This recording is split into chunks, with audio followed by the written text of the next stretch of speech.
Ja, hallo. Ist Rio de Janeiro eine Golferdestination? Also bekannt ist es ja nicht dafür. Aber ich bin hier zum Beispiel in dem sehr schönen und englisch anmutenden Clubhaus vom Golfclub in Teresópolis. Das ist in den Bergen und das ist eines der Optionen, die man als Golfer in und um Rio hat. Es gibt eigentlich nur 5 Golfplätze, die ich jetzt alle gespielt habe und über die es ein kleines Filmchen gibt.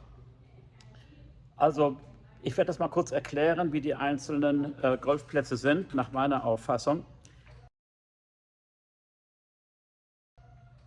Wenn man sich wie ein Olympionike vorkommen will, dann kann man natürlich beim Olympischen Golfplatz in Rio spielen, der Campo Olimpico. Der wurde für die Olympiade eröffnet und ist öffentlich zugänglich. Da kann also ohne Probleme jeder hinkommen und spielen. Dieser Platz ist natürlich lang, hat viel Wasser, aber auch viel Wind. Und er ist flach und er hat wenig Bäume. Also er hat seine Vor- und Nachteile. Das kommt darauf an, was jeder gerne haben möchte. Dieser Platz ist allerdings auch relativ weit weg. Also wenn man von Copacabana sollte man dort wohnen. Er ist wirklich ziemlich weit hinten in der sogenannten Barra-Gegend, relativ weit also vom sonstigen Touristenzentrum in Rio. Dann gibt es den ältesten Club in Rio und den elegantesten, das ist der Gavia Golf Club, der in einer wunderschönen Landschaft gelegen ist, wo es aber nicht so leicht ist reinzukommen. Da muss man mindestens einen Tag vorher sich anmelden. Der ist soweit interessant, weil er zum Teil bergig und hügelig ist. Es geht bergauf relativ an Teilen. Und dann gibt es einen Teil, der ist völlig flach und fast eher linkskursmäßig flach und mehr windig und mehr Wasser. Hat also 2 unterschiedliche Teile. Der Nachteil von diesem Club für mich ist, er ist ziemlich teuer. Das ist das teuerste, was ich hier gesehen habe. Wenn man aber unbedingt da spielen möchte, dann kann man das natürlich machen. Man muss da auch als Außenstehender einen Caddy nehmen, also einen Menschen, der einem die Sachen trägt und ein paar Tipps gibt. Das ist zwar sehr angenehm, aber kostet natürlich auch nochmal etwas extra.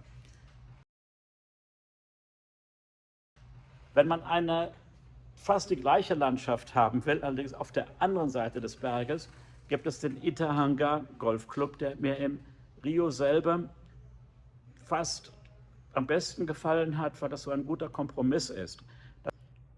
Itahanga ist ein etwas älterer Club, am Anfang dieser Barra-Zone gelegen. Und dort gibt es auch Pferde, wird auch Polo gespielt, immer noch etwas. Und es gibt sowohl einen 18-Loch-Platz, einen Standard langen 18-Loch-Platz, als auch 9 Löcher, die eng beieinander sind und etwas kürzer und auch günstiger sind. Dieser Club ist tiptop gepflegt, die Plätze, und anständige Preise, finde ich. Und tut nicht so, als ob er super elegant wäre, obwohl er ganz nett ist, wirklich. Dort kann man auch als Außenstehender mit Anmeldung ohne Probleme spielen und muss auch kein Caddy haben. Man kann sowohl Elektrowagen mieten als auch so Rollwagen. Man kann selber tragen. Man kann auch jemanden bitten, sich einem die Sachen zu tragen. Das gibt haben möchte. Und was ich ganz gut fand bei der Driving Range, eine mobile Beschattungsanlage wie ein Wagen, den man dann vor- und zurückfahren kann, um Schatten zu geben, wenn man an der Driving Range Bälle schlägt. Dieser Platz hat mir sehr gut gefallen. Der ist zwar flach, hat aber auch Wasserhindernisse, wunderschönen Baumbestand und auch diese fantastische Landschaft drumherum.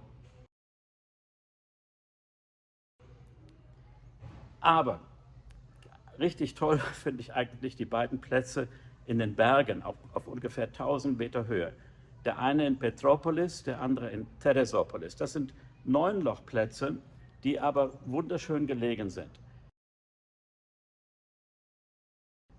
Der Teresópolis-Platz ist relativ eng und die Abschläge, wenn man eine zweite Runde spielt, sind fast gleich wie die mit der ersten Runde.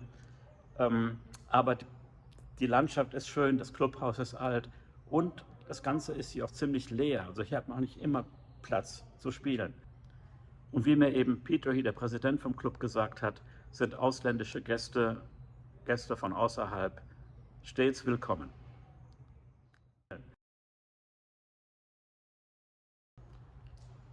Den Petropolis-Platz, den fand ich auch ganz, ganz toll, weil dort die Fairways zum Teil sehr breit sind. Dort gibt es relativ viel Wasser, sehr trickreiche Wasserhindernisse.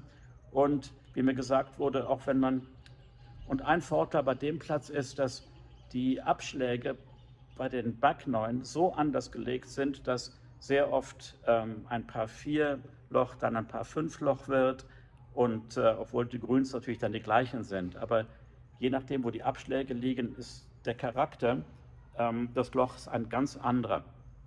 Und wie mir der Präsident gesagt hat, selbst bei Turnieren für sehr, sehr gute Spieler, super gute Spieler, die kommen trotzdem irgendwann mal zu einem Bogey oder gerade einem Doppelbogey, weil er eben doch ein bisschen herausfordernd ist, der Platz. Und auch in einer wunderschönen Landschaft. Aber in Petropolis, die haben immerhin schöne T-Shirts, wie dieses hier, was ich dort erstanden habe.